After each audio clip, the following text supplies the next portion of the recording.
Outra coisa importante, né, que a gente precisa analisar aí, bom dia a todos, canal Sutil na Lata, a gente fala sobre diversos assuntos, falando sobre evolução humana. A gente tem uma crença de que tudo que a gente tem de desafio representa uma história do passado, um karma, né? Uma propensão à culpa,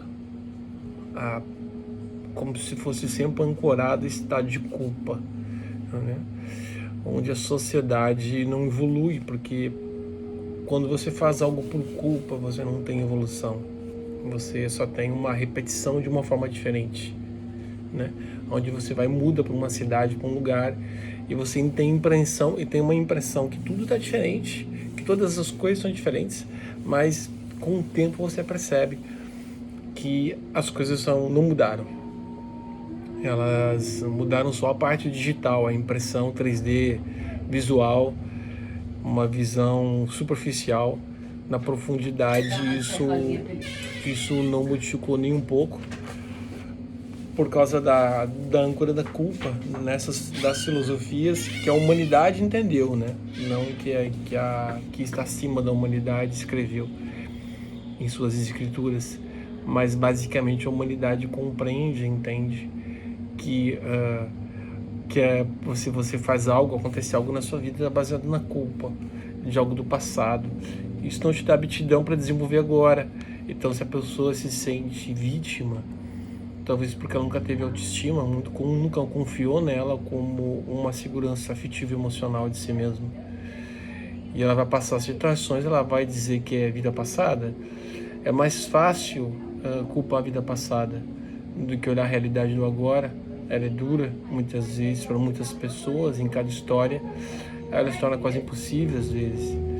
Então fica fácil para ancorar essa energia, lhe dar um sentimento de segurança, que é algo do passado, e isso representa um reconhecimento, e muitas vezes a pessoa vai buscar algo e vai achar algo que dizem que é algo do passado e que vincula. Teoricamente ela achou que resolveu, mas na verdade mais uma vez fixado na culpa, né? Quando fala de memória do passado, deve ser feita de uma forma natural e não de uma forma espontânea, automatizada, né? O que se faz hoje é uma forma espontânea e automatizada.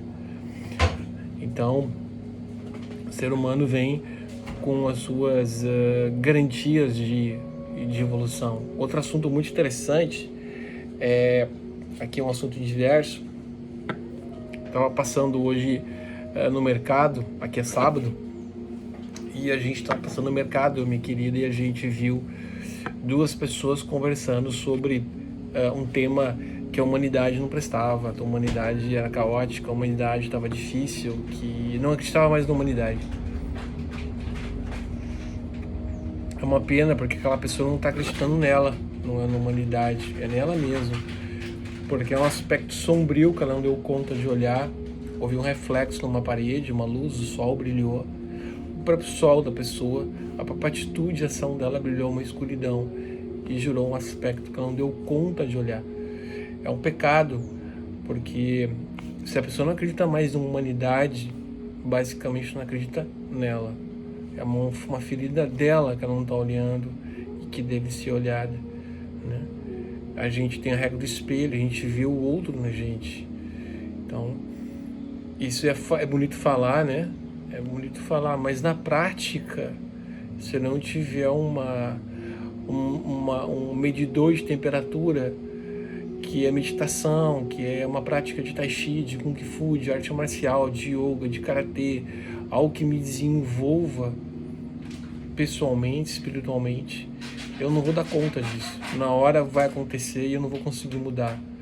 E às vezes acontece de eu ficar indignado, louco, mas eu volto para o meu estado muito rápido, e essas pessoas voltam devido à prática do estado meditativo, seja mantra, seja respiração, seja meditação diária, de purificação, de estado de presença.